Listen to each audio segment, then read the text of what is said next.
Достар, сәлем, сіздермен бірге Әйгерім. Дәміне ғашық қылдыратын керемет рецептпен сіздерге бөліскім келеді. Тура тандырда піскен самса секілді болып шығады. Міндетті түрде маған тіркеліп қоңырау тушағын басып қойыңыздар. Ең алдымен біз қамыр жасап аламыз. 500 грамм ұнымызды алып, үстіне бөлме температурасына суға тұзымызды қосып, кішкене ерітілген сары майымызды қосамыз да жұмсақ қамыр илейміз.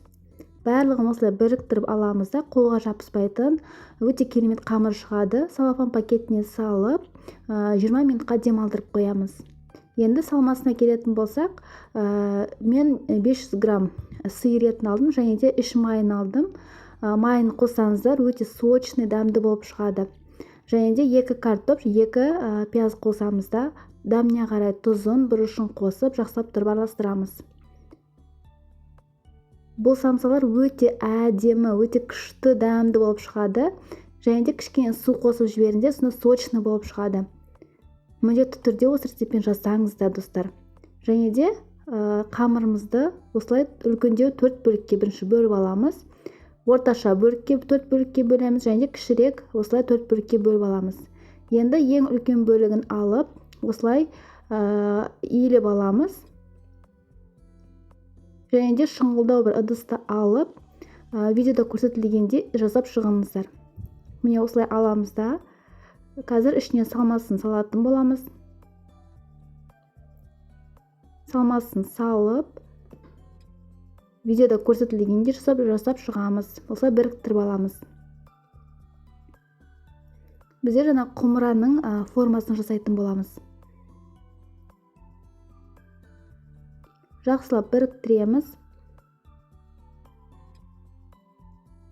Және де орташа бөлігін алып, тағы да жаямыз.